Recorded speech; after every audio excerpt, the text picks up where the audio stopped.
नमस्ते, मैं अभिनव light house souls में आपका स्वागत करता हूँ। इस वीडियो में बात करना चाहता हूँ कुछ इंपॉर्टेंट पॉइंट्स जो एज अ रेकी प्रैक्टिशनर आपको ध्यान में रखने हैं। ठीक है, आप रेकी लेवल 1, 2, 3 जो भी आप प्रैक्टिशनर हो, कुछ बेसिक पॉइंट्स जो आपको ध्यान में रखने हैं मैं बताना चाहता हूँ। ऑलरेडी शायद मैंने अपने पहले वीडियोज़ में ये ऑलरेडी बताया भी हुआ होगा, but still as a refresher मैं ये सब चीज़ें शेयर करना चाहता हूँ आपके साथ में। एक तो नंबर 1 कि आप रेकी जो है एनर्जी, रेकी हाईएस्ट गुड के लिए काम करती है। रेकी कभी किसी के सोल पाथ में इंटरफेयर नहीं करती। सोल कॉन्ट्रैक्ट जो सोल पाथ रहता है उसके मैंने अलग से वीडियो बनाया है, यूट्यूब पे आप देख सकते हैं। सोल पाथ क्या होता है, सोल कॉन्ट्रैक्ट्स क्या होते हैं। तो रेकी अगर आप सामने वाले को आप हीलिंग दे रहे हो तो उसके सोल पाथ में रेकी इंटरफेयर नहीं करेगी। ठीक है, आप उसको अगर चेंज होना होगा उसके लाइफ में होगा, उसके लाइफ में चेंज नहीं होना होगा तो उसको एक्सेप्टेंस देगी रेकी। रेकी इतनी इंटेलिजेंट एनर्जी है, वो वहाँ चली जाती है जहाँ उसको हाईएस्ट गुड के हिसाब से चली जाती है। अगर सिचुएशन को चेंज करें, सिचुएशन चेंज हो जाएगी, या उसको हीलिंग मिलनी है, उस पर्सन को एक्सेप्टेंस या स्ट्रेंथ आनी है उसके अंदर, तो वो वहाँ जाएगी। इसलिए आप कभी रेकी एज अ हीलर, आप प्रैक्टिशनर अगर आप प्रोफेशनली प्रैक्टिस करते हो तो कभी ये मत बोलो ये हो जाएगा, ये एकदम परफेक्टली हो जाएगा। देखो, आपको नहीं पता कि कोई चीज़ एक्चुअली हाईएस्ट गुड क्या है उस पर्सन का। ठीक है, तो रेकी इंटरफेयर नहीं करती सोल पाथ में। रेकी से आपको कोई, आपको ऐसा नहीं कि आप रेकी से कोई रेकी हीलिंग दोगे तो उसका कोई कर्म बंधन आप पे आ जाएगा वगैरह, ये सब फालतू बातें हैं। हाँ, अगर आप बहुत इमोशनली इन्वॉल्व होकर किसी को रेकी देते हो, सबसे ज़्यादा इंपॉर्टेंट एग्जांपल है जैसे आपके फैमिली मेम्बर्स। ठीक है, आपके फैमिली मेम्बर्स को आप हीलिंग देते हो तो आप बहुत इमोशनली इन्वॉल्व होते हो तो अलग बात है। ठीक है, बट जैसे आप किसी को भी हीलिंग देते हो तो पहली बात तो आप ये सोच के मत दो हीलिंग कि वो ठीक होना चाहिए। ये कोई, आप ऐसा नहीं है, ये कोई ऐसा नहीं है कि आप मैकेनिक नहीं हो कि कार का मैकेनिक, मैं कार को ठीक करके दूंगा। ठीक है, वो काम हम लोग नहीं करते। हम लोग सिर्फ एक चैनल है, रेकी ही सारा काम करती है। रेकी हीलिंग सिर्फ हमारे थ्रू होती है, हम हीलिंग नहीं करते। ठीक है, तो वो बहुत क्लियरली अपने दिमाग में आप रखो।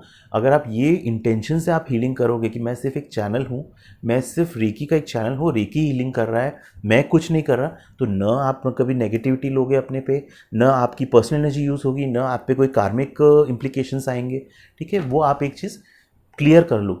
ठीक है, कि आप रेकी चैनल हो। सेकंड, रेकी मिरेकल क्योर नहीं है। रेकी से ऐसा नहीं है कि सब लाइफ की प्रॉब्लम्स ख़त्म हो जाएगी। सबसे इम्पोर्टेंट आप चीज़ समझो कि रेकी क्या करती है। रेकी आपके लाइफ को ऑर्गेनाइज करना स्टार्ट करती है।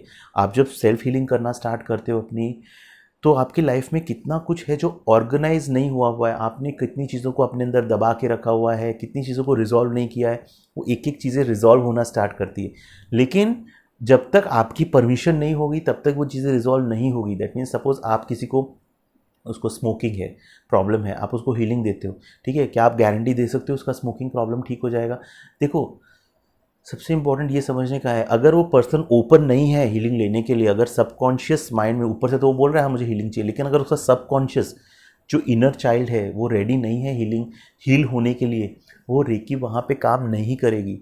रेकी किसी के पर्सन के फ्री विल में इंटरफेयर नहीं करती है। ठीक है, जैसे आप देखोगे तो मैं जैसे अभी आपसे बात कर रहा हूँ तो मेरा कैसे बोलते हैं कि 11-15 बिट्स इंफॉर्मेशन यूज़ हो रहा है, लेकिन मेरे बैकग्राउंड में इस समय 11 मिलियन बिट्स पर सेकंड के हिसाब से यूज़ हो रहा है। ठीक है, मैं अपने कॉन्शियस माइंड से वो सिर्फ 15 बिट्स के हिसाब से सोच सकता हूँ कि ये मेरे लिए सही है, मेरे लिए नहीं। लेकिन अंदर जो 11 मिलियन बिट्स है, वो जो है ना, वो मेरे से बहुत ज़्यादा जानता है मेरे हाईएस्ट गुड के लिए क्या है। तो उसका जो सबकॉन्शियस, जो मेरा सबकॉन्शियस माइंड है, तो सामने वाला जिसको आप हीलिंग देते हो, आपको नहीं पता उसका सबकॉन्शियस रेडी है या नहीं। सपोज लाइफ का जो एक्सपीरियंस आपने, अगर वो पर्सन लाइफ में उसको ब्रेकअप हुआ है या कोई भी एक्सपीरियंस वो गुजर रहा है, वो उसके हाईएस्ट गुड के लिए सबकॉन्शियस उसको देना चाहता है, इसलिए वो सिचुएशन उसके लाइफ में क्रिएट हुई है। तो आप कभी भी अ, उसको क्रॉस नहीं कर सकते, रेकी कभी उसको क्रॉस नहीं करेगी।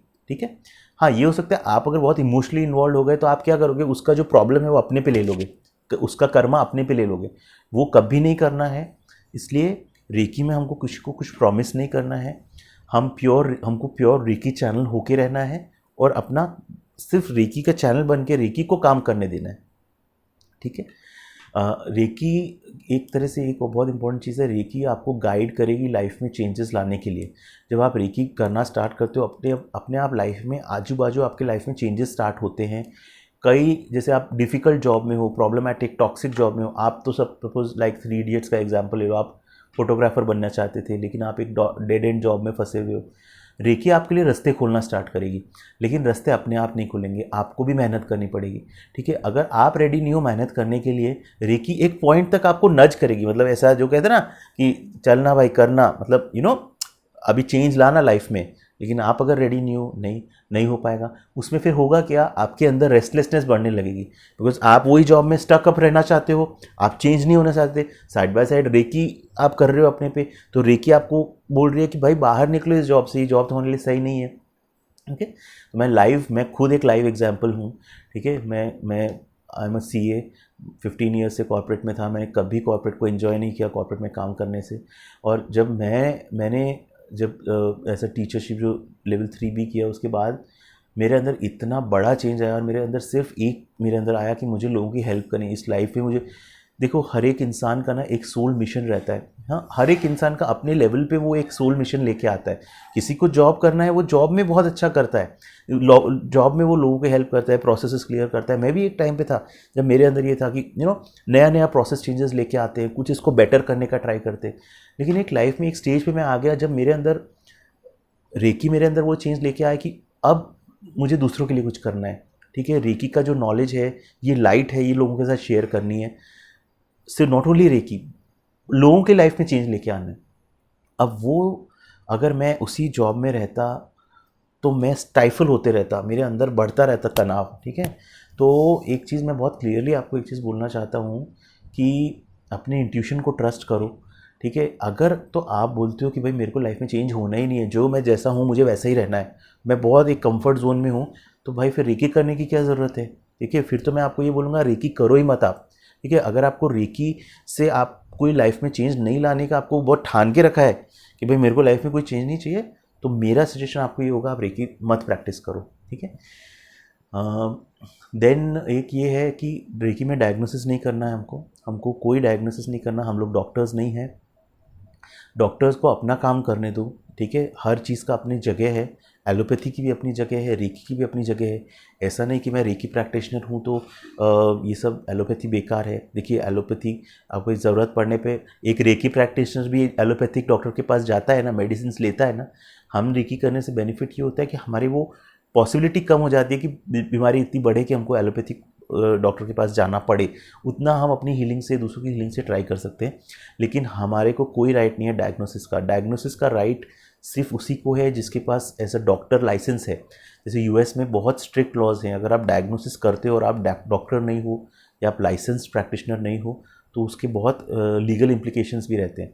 तो आपको कोई डायग्नोसिस नहीं करना है, आप डॉक्टर नहीं हो, आपको किसी को मेडिसिन अप डाउन करना का राइट नहीं है। आप सिर्फ उसको बोलो, जिसको भी अगर कोई एग्जिस्टिंग मेडिकल हेल्थ कंडीशन है, आप उसको बोलो कि भाई आप अपने डॉक्टर को दिखाओ, डॉक्टर से डोजेज एडजस्ट कराओ। बिकॉज रेकी करने से क्या होता है, मेरा पर्सनल एक्सपीरियंस है, डायबिटीज़ है, डायबिटीज़ में शुगर लेवल्स चेंज होने लगते हैं। ठीक है, अभी कोई पर्सन इंसुलिन ले रहा है तो उसको इंसुलिन के लेवल भी चेंज करने पड़ेंगे ना, उसकी सिचुएशन इंप्रूव होने लग रही है, इंसुलिन वो उसी मात्रा में इंसुलिन ले रहा है, तो डोजेज भी रिड्यूस करना है। तो उसको बोलो सामने वाले को कि आप अपने डॉक्टर के टच में रहो। ठीक है, तो वो आप करो। देन रेकी में हमको कॉन्फिडेंशियलिटी जो प्रिंसिपल है उसको फॉलो करना है। आप रेकी हीलर हो या आप रेकी टीचर भी हो, आपके सामने लोग आपसे कई पर्सनल चीज़ें शेयर करेंगे, आपको वो चीज़ें किसी और के साथ शेयर नहीं करनी। किसी ने आपको कुछ अपना पर्सनल बताया, आप किसी और के साथ में वो शेयर करोगे। ठीक है, और उसको पता चलेगा, और अगर नहीं भी पता चले तो देखो आपका इमेज ख़राब होने लगता है। ठीक है, हम प्रोफेशनल्स हैं। ठीक है, हमको ये सब काम नहीं करने हैं। क्लाइंट जो भी बोलता है उसकी कॉन्फिडेंशियलिटी इन्फॉर्मेशन की उसको मेंटेन रखना है। ठीक है, देन हमको ट्रांसपेरेंट होना है। आप जो भी सर्विसेज, आप हीलिंग सर्विसेज करते हो प्रोफेशनली या फिर रेकी टीचिंग करते हो, बहुत क्लियरली आपको बताना है मैं कितना अमाउंट चार्ज करूँगा, उसमें मैं क्या वैल्यू दूंगा आपको, मेरे डिलीवरेबल्स क्या रहेंगे। जैसे आप कोर्स है तो क्या क्या सिखाने वाले हो, आपकी वेबसाइट में क्लियर कट स्पेसिफाई होना चाहिए।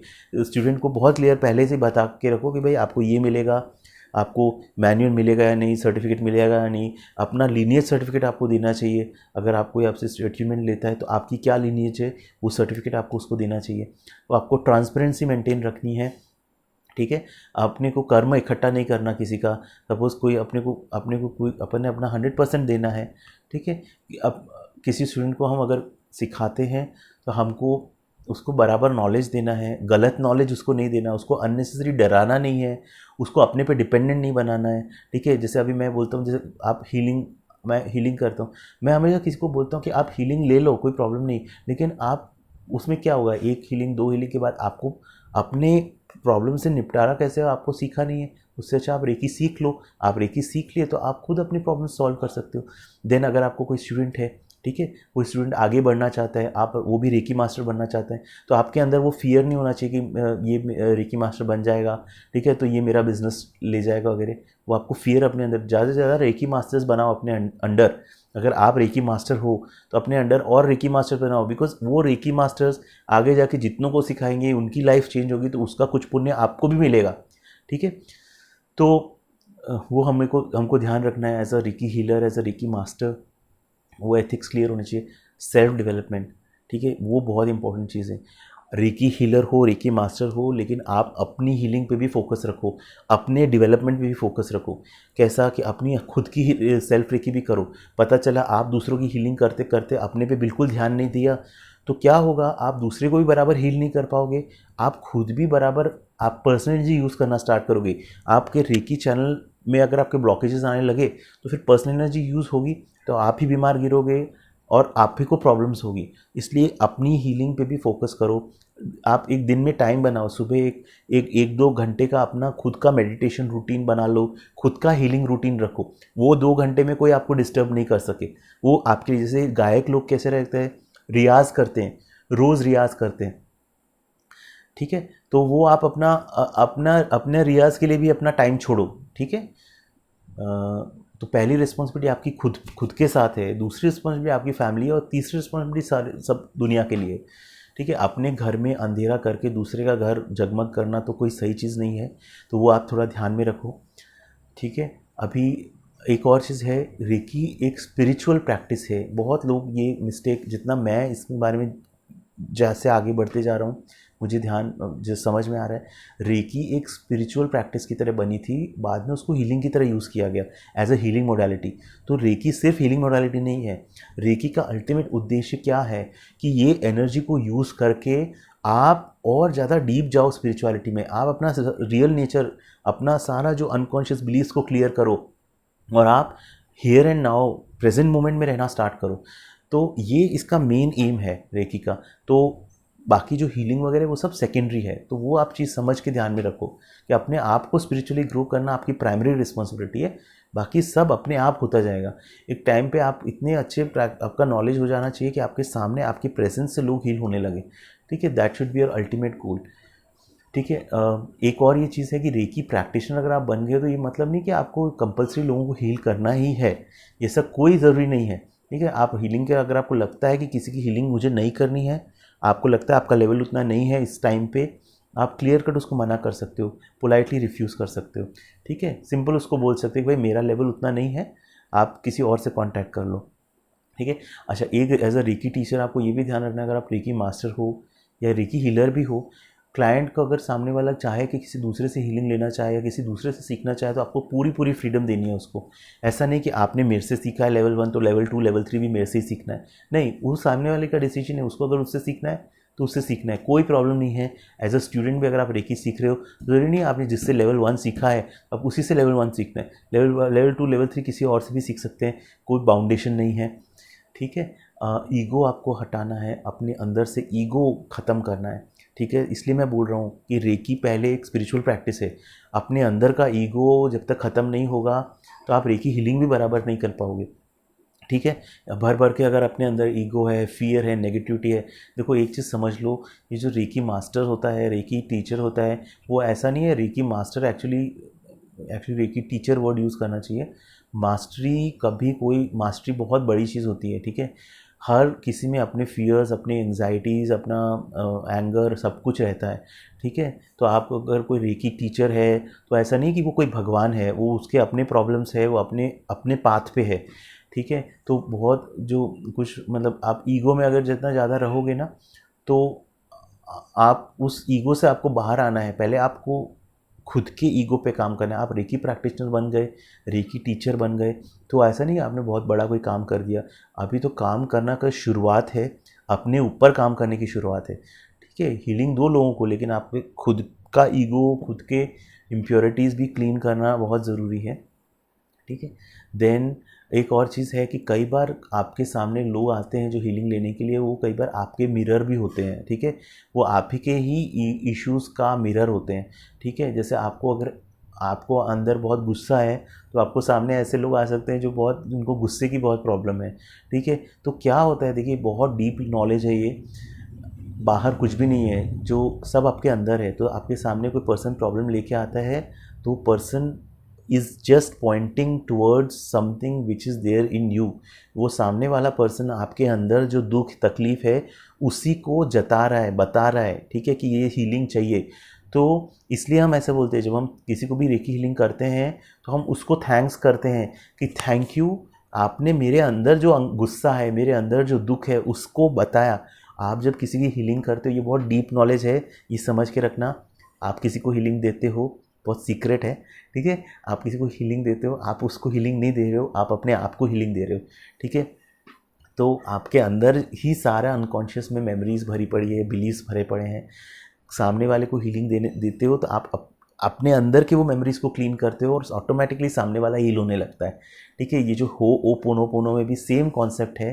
ठीक है, मेरे पास कोई आया, ठीक है, मेरे पास कोई क्यों आया, मेरे पास कोई प्रॉब्लम लेके, कहीं ना कहीं मेरे अंदर वो ही प्रॉब्लम है, तो मुझे अपने अंदर क्लीन करना है उसको। मैं अपने अंदर क्लीन करना स्टार्ट करूँगा, सामने वो पर्सन का प्रॉब्लम अपने आप सही हो जाएगा।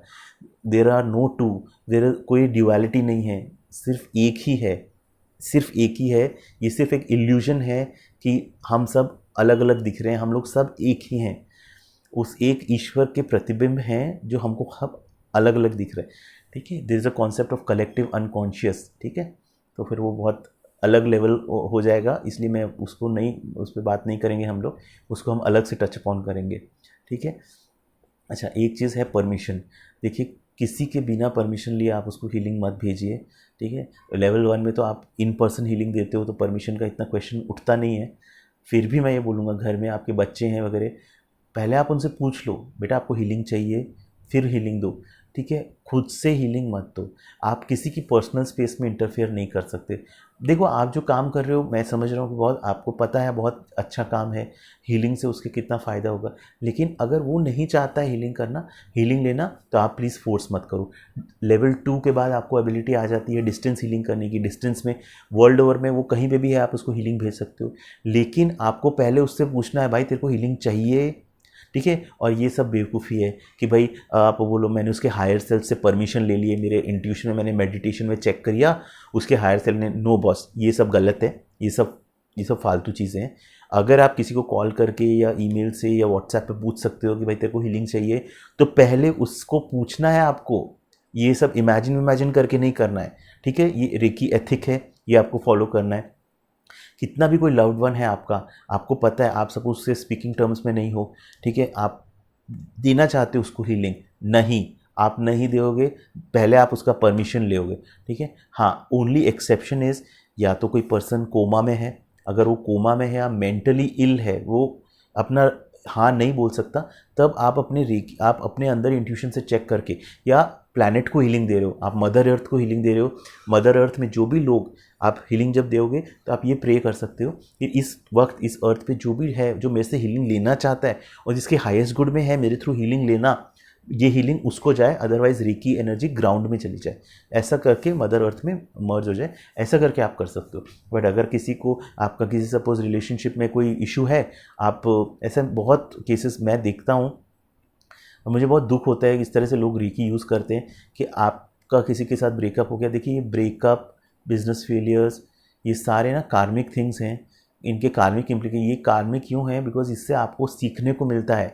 ब्रेकअप से आपको सीखने को मिला कि अनकंडीशनल लव कैसे करना है लाइफ में, उससे ऊपर आने का आपको एक मौका मिलता है कि ये सब एक इल्यूजन है, इस इल्यूजन से मुक्त होने का मौका मिलता है। तो अगर सपोज किसी को आपको किसी कोई ब्रेकअप हुआ है उसका, आप उसको हीलिंग भेज रहे हो, गलत है। देखो, आप उससे पहले परमिशन लो कि आपको चाहिए हीलिंग, हो सकता है उसके बेस्ट इंटरेस्ट के लिए है, आपका किसी से ब्रेकअप हो गया, आपका किसी से डिवोर्स हो गया, आप चाहते हो उससे वापस, तो आप इसको हील, तो ये कोई जादू टोना नहीं है, ठीक है। रेकी को जादू टोना की तरह कभी यूज़ मत कीजिए। एक्चुअली रेकी बहुत प्रेशियस चीज़ है। आप अपने लिमिटेड कॉन्शियसनेस से चीज़ें करते हैं और फिर रेकी का नाम खराब होता है, ठीक है। आप पहली बात तो रेकी वहाँ काम करेगी ही नहीं, ठीक है। सबसे इम्पॉर्टेंट है आप अपने पे काम करो, आप अपने को हील करो। आपके अंदर अगर ब्रेकअप हुआ है या आपको बिजनेस में लॉस हुआ है, आपके अंदर जो दुख है, तकलीफ है, उसको आप हील करो, बाहर ऑटोमेटिकली चेंजेस होने लगेंगे। लोग बोलते हुए रिलेशनशिप में इशू है, मैं उसको सामने वाले को हीलिंग भेज रहा हूँ लेकिन वो रिलेशनशिप सॉल्व नहीं हो रहा। अरे आप अपने पे काम करो ना। आपको अपना अपना जो गिल्ट है, अपना अपना जो इश्यूज़ है, अपना हार्ट ब्रेक है, आपका हार्ट चक्र ब्लॉक्ड है, उसको हील करो। फिर आपके हाईएस्ट गुड में जो होना होगा वो हो जाएगा। आइदर वो इंसान वापस आ जाएगा या कोई और प्यार आपकी लाइफ में आना होगा तो वो आएगा। आप क्यों आप उसमें स्टक होके रहेगा कि ये पर्सन मेरे लाइफ में वापस आना चाहिए, ठीक है। तो वो सब चीज़ों में मत फंसो। आपको रेकी एक बहुत अच्छा पावर मिला है, लेकिन उसको अगर आप मिसयूज़ करने की कोशिश करोगे तो आपका ये पावर लॉक हो सकता है, ठीक है। अगर आपको एक गिफ्ट मिला है लेकिन गिफ्ट को आप मिसयूज़ करोगे तो गिफ्ट आपसे वापस ले लिया जाएगा, ठीक है। तो वो आप चीज़ ध्यान रखना। अपना इंटेंशन हमेशा प्योर रखो, कोई भी चीज़ आप करते हो तो, ठीक है। और एक और चीज़, स्पिरिचुअल ईगो कभी मत रखना। स्पिरिचुअल पाथ पे अगर आप ईगो रख के कोई काम करोगे, भाई मैंने किसी को हीलिंग दी, उसका इतना अच्छा हो गया, या मैं टीचर था, मैंने इसको सिखाया और देखो इसका कितना अच्छा हो गया, ठीक है। देखो स्पिरिचुअल पाथ पे अगर ईगो रखोगे तो उसका डबल नेगेटिव इफेक्ट है। क्यों? बिकॉज एक इग्नोरेंट आदमी रहता है जिसको कि इतना कुछ पता नहीं है, वो स्पिरिचुअलिटी में बड़ा नहीं है, वो अगर ये सब चीज़ें करता है, ईगो वगैरह, किसी को नेगेटिविटी रखता है किसी के प्रति, वो चलता है। लेकिन अगर स्पिरिचुअल पाथ पे आके आप ईगो और नेगेटिविटी रखोगे तो उसके कार्मिक इफ़ेक्ट्स बहुत ज़्यादा होंगे। इसलिए स्पिरिचुअल पाथ पे आप टीचर और हो, ज़ीरो मतलब एक बच्चे की तरह बन के रहना है अपने को, ठीक है। कोई कुछ बोल भी दिया तो चलेगा, मतलब ठीक है, मतलब वैसा अपने अंदर कभी भी ईगो लेके आना ही नहीं है कि मैं कोई हीलर हूँ या टीचर हूँ। अरे काहे का टीचर, मतलब आपको इतना सा नॉलेज है और आप समझ रहे हो आपने मतलब एनर्जी, इतनी अबंडेंट एनर्जी है, आपको सिर्फ वो इतनी सी पता है और आप उसमें आप ईगो अपना कर रहे हो। तो भगवान से हमेशा प्रे, जो मैं खुद प्रे करता हूँ, भगवान मुझे हमेशा सद्बुद्धि देना। सद्बुद्धि सबसे बड़ी चीज़ है कि मेरे को सही पाथ पे लेके जाओ, मैं इन सब चक्रों में नहीं फंसूँ। मतलब एक रोड है, रोड पे मैं चल रहा हूँ, वो मेरा सोल मिशन है, लेकिन आजू बाजू नालियाँ हैं, ठीक है, छोटी छोटी नालियाँ होती है ना, छोटी छोटी सिटीज़ में ऐसे नाली रहती है, तो चलते चलते भगवान कहीं मैं उस नाली में नहीं चले जाऊँ, ठीक है। बस वो सद्बुद्धि अपने को मांगनी है भगवान से, ठीक है। तो ये हो गया। अच्छा, कुछ चीज़ें ये है, आप बॉडी पार्ट अगर टच करने का आपको है, हीलिंग में आप अगर टच करना है या अट्यूनमेंट के टाइम पे स्टूडेंट की बॉडी पार्ट को टच करना है, पहले बताओ, स्पेशली ऑपोजिट सेक्स के लोग हैं, मैं अगर हीलिंग तो विमेन को स्पेशली मुझे पहले बताना है कि ये जगह आपको टच किया जाएगा, आप कंफर्टेबल हो। देखो रेकी में आप बिल्कुल कर सकते हो, आप बिना टच के भी कर सकते हो रेकी, प्रेफर करो बिना टच के रेकी करो। लेकिन अगर टच करने वाले हो तो इवन विमेन को नहीं, जेंट्स को भी अगर मैं करूँगा तो मैं पहले उनसे पूछूंगा, भाई मैं ये जगह टच करूँगा, आपको चलेगा क्या, आप कंफर्टेबल हो, है ना। एक ये है। देन कंसेंट, अगर आप प्रोफेशनली रेकी करते हो, कंसेंट फॉर्म साइन करवाओ, ठीक है। उसमें आप एक नॉर्मल पेपर, एक आपका लेटर है, उसमें आप ले लो उससे डिटेल्स, नेम, अपना फ़ोन नंबर, एड्रेस, उसमें आप एक ले लो, कंसेंट फॉर्म साइन करो उससे कि भाई रेकी में कि जो भी होगा आप मेरे को होल्ड नहीं करोगे रिस्पॉन्सिबल, ठीक है। अपने आपको भी प्रोटेक्ट करना है आपको प्रोफेशनली। रेकी है वो सब ठीक है, आप स्पिरिचुअल हो लेकिन प्रैक्टिकल भी थोड़ा रहना है। आप ये सब चीज़ें करोगे उसमें आप पहले अपने आप को प्रोटेक्ट करो, लीगली प्रोटेक्ट करके रखो, ठीक है। रेकी में अच्छा एक इम्पॉर्टेंट चीज़ है कि हीलिंग क्राइसिस के बारे में बता दो कि हीलिंग क्राइसिस मतलब क्या है। अलग से मैंने वीडियो बनाया, वो देख लेना आप। अगर हीलिंग क्राइसिस का मतलब ये है कि बहुत सारे पॉजिटिव चेंजेस होने लगते हैं उसके अंदर, बहुत सारी नेगेटिविटी उतरने लगती है, तो बहुत सारा उसको प्रॉब्लम्स हो सकता है, मूड स्विंग्स हो रहा है, ये हो रहा है, कमर में दर्द हो रहा है। वो सामने वाला सोचेगा जिसको हीलिंग मिली, यार ये तो और ख़राब हो गई। ख़राब नहीं हुई है, सिचुएशन इंप्रूव हो रही है, लेकिन बहुत सारी तरह से सिचुएशन चेंज होने लग रही है। तो उसको ये हीलिंग क्राइसिस के बारे में पहले बता दो कि भाई ये हीलिंग क्राइसिस वो भी हो सकता है, कुछ केसेस में होता है, ठीक है। फिर इंपॉर्टेंट चीज़ है, अपनी बाउंड्री ड्रॉ करके रखो क्लाइंट के साथ में। अगर आप ये प्रोफेशनली काम कर रहे हो, एक तो क्लाइंट से, चलो प्रोफेशनली नहीं भी काम करो, क्लाइंट आप जिससे भी हीलिंग दे रहे हो बहुत ज़्यादा इमोशनली इन्वॉल्व नहीं हो जाना उसकी दुख भरी कहानी में। बहुत सुनने मत बैठ जाओ, ठीक है। अपनी बाउंड्री भी ड्रॉ करके रखो, बिकॉज होता क्या है, आप जितना ज़्यादा इमोशनली इन्वॉल्व हो जाते हो तो आप उससे नेगेटिविटी उसकी लेने लगते हो। तो क्या होता है, वो एनर्जी एक्सचेंज चालू रहता है। एनर्जी एक्सचेंज में आप उससे नेगेटिविटी ले रहे हो और आप अपनी पॉजिटिविटी उसको दे रहे हो, वो तो एकदम चकाचक होकर निकल जाएगा, आपको लगेगा एकदम ड्रेन्ड हो गए, ठीक है। अपनी बाउंड्रीज मेंटेन करके रखना है। मैं ये बिल्कुल भी नहीं बोल रहा हूँ कि आप किसी की प्रॉब्लम मत सुनो, नहीं सुनो, 1 मिनट 2 मिनट 5 मिनट 10 मिनट सुनो। एक टाइम के बाद आप उसको बोलो, देखो अब मुझे दूसरा काम है, आपका जो भी इशू है क्लियर कट हम लोग उसका सोल्यूशन निकालेंगे, लेकिन प्लीज़ दुख भरी कहानियाँ नहीं, ठीक है। अपनी भी दुख भरी कहानियाँ लोगों को मत सुनाओ और खुद की दूसरों की दुख भरी कहानियों में बहुत इमोशनली इन्वॉल्व मत हो जाओ, ठीक है। अगर आपको सुनना भी है किसी की प्रॉब्लम, तो एक प्रेजेंस के लेवल पे रहो, एक जिसको कहते हैं ना साक्षी भाव से सुनो, एक अवेयरनेस रखो। आप जब सुन रहे हो तो आप उससे, अगर आप अवेयरनेस रख के किसी की हीलिंग करोगे या आप किसी की प्रॉब्लम्स को सुनोगे, आपको न नेगेटिविटी आएगी, न आप अपनी पर्सनल एनर्जी यूज़ करोगे, ठीक है। तो अवेयरनेस, रेकी का देखो अल्टीमेट पर्पस क्या है, अपने अंदर अवेयरनेस लेवल बढ़ाना। जैसे हमारा अवेयरनेस लेवल बढ़ेगा तो अल्टीमेटली क्या होगा, आपकी प्रेजेंस से लोग हील होने लगेंगे और आप पे भी कोई इम्पैक्ट नहीं आएगा, ठीक है। तो वो आप देख लो। अच्छा, इमोशनली इन्वॉल्व नहीं होना, एक इम्पॉर्टेंट चीज़ ये है कि आप, कई बार क्या होता है कि हम एज अ हीलर और टीचर, हमारे अंदर की जो लाइट होती है सामने वाला उससे अट्रैक्ट हो जाता है, ठीक है। तो अगर सामने वाला को आपसे अट्रैक्शन हो रहा है, ये सब पॉसिबिलिटीज़ होती है, ठीक है। तो इस सब में क्या होता है, आपको अगर ऐसा सिचुएशन है, इसलिए मैं बोल रहा हूँ आप अपनी बाउंड्रीज बहुत क्लियर रखो, ठीक है। और आप, अगर आपको ऐसा लगता है कि ऐसा कुछ हो रहा है, बी वेरी क्लियर, इमीडिएटली, जिसको हम लाइफ कोचिंग में बोलते हैं, बी वेरी क्लियर, उस चीज़ पे आ जाओ कि देखो मुझे ऐसा लग रहा है कि हम दोनों के बीच में ऐसा सब हो रहा है, मैं इसको क्लियर करना चाहता हूँ कि ऐसा कुछ भी नहीं है। तो वो चीज़ को बहुत वहीं पे बहुत क्लियरली डील करो उससे, ठीक है, और अपनी बाउंड्रीज रखो, ठीक है। तो क्या होता है, क्लाइंट जो होता है सामने वाला, वो हमसे अट्रैक्ट नहीं हो रहा है एज अ टीचर या एज अ हीलर, आपके अंदर की जो लाइट से अट्रैक्ट होता है। तो इस वजह से कई लोग जो मास्टर्स जो होते हैं, जो ये गुरु वगैरह जो रहते हैं, वो इस सब में सेक्सुअल एंगल ये सब में चले जाते हैं, बिकॉज यहीं पे उनका मिस्टेक हो जाता है। वो समझते हैं कि कोई पर्सन उनसे अट्रैक्ट हो रहा है, नहीं, उनसे नहीं, आपकी लाइट से अट्रैक्ट हो रहा है। तो इसलिए अपना बाउंड्रीज बहुत क्लियर रखो। अब होता है अपने बिजनेस का आप एक और अलग से नंबर रखो, ठीक है। क्या होता है, ये सब बाउंड्रीज, जितना आप बाउंड्रीज ड्रॉ करके रखोगे, क्लाइंट्स भी उसको रिस्पेक्ट करते हैं, ठीक है, कि you have your own personal space, ठीक है। अपनी फैमिली को भी आपको टाइम देना है, ये सब में इतना नहीं इन्वॉल्व हो जाना कि अपनी फैमिली को टाइम नहीं दो, ठीक है।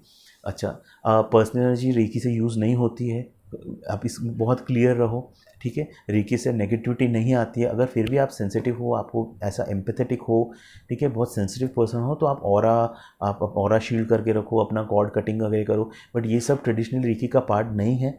स्टिल आपको लगता है जब तक ये आप करो, बट एक टाइम के बाद आपको इससे ट्राई करना चाहिए, इससे बाहर आ जाऊँ, ठीक है। एनर्जी एक्सचेंज ऑलरेडी हम इस पे बात कर चुके हैं, अलग से मैंने पूरा वीडियो बनाया है इस पर, रेकी में ऊर्जा का विनिमय, वो आप देखिए, उसमें आपको क्लैरिटी आ जाएगी एनर्जी एक्सचेंज क्या है, कैसे करना है।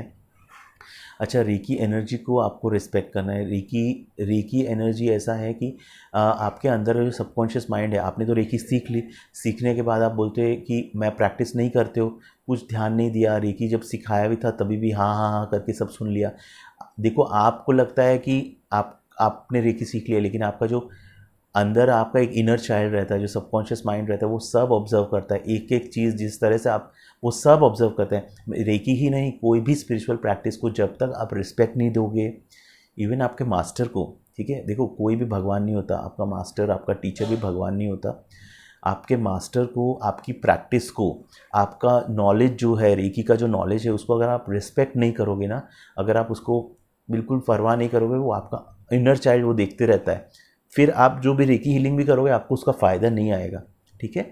तो आपको रेकी के नॉलेज को रिस्पेक्ट करना है, ठीक है। अपनी रेकी हीलिंग बहुत रेगुलरली करनी है, ठीक है, कंसिस्टेंटली करनी है। जो चीज़ आप कंसिस्टेंटली करोगे उसी को आप मास्टर कर पाओगे। आज मैंने रेकी हीलिंग की, ठीक है, रेकी में कैसा रहता है, लोग क्या रेकी सीख लिए, प्रैक्टिस नहीं किए, क्या यूज़ है उससे, अच्छा तो सीखो ही मत, ठीक है। लेकिन सीख रहे हो तो आप उसको प्रैक्टिस करो और मन लगा के, एक फेथ के साथ प्रैक्टिस करो। जितना आपका फेथ और मन लगा के प्रैक्टिस करोगे ना, एक टाइम के बाद रिजल्ट्स अपने आप निकल के आएंगे। ठीक है, तो थोड़ा पेशेंस भी रखना है। कोई भी चीज़ इंस्टेंट कॉफ़ी नहीं है, इंस्टेंट मैगी नहीं है। ठीक है, ये spiritual practices takes their time.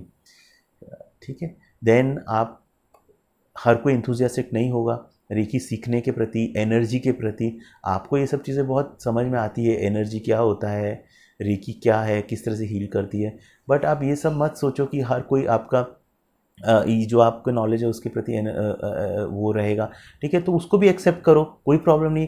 ठीक है, लोगों की हीलिंग तभी करो जब वो मांगे। खुद से प्रेशराइज मत करो लोगों को कि तुम हीलिंग लो, तुम हीलिंग सीखो, तुम रेकी सीखो। थोड़ा बहुत इधर उधर बोलते जाओ, लेकिन दूसरे की भी फ्री विल को रिस्पेक्ट करो। वो अगर उस लेवल पे अभी नहीं है कि उसको रेकी वगैरह से, देखो रेकी क्या किस्मत से मिलती है, मैं फैक्ट बात बता रहा हूँ। ठीक है, मैं खुद 15 साल मेडिटेशन किया।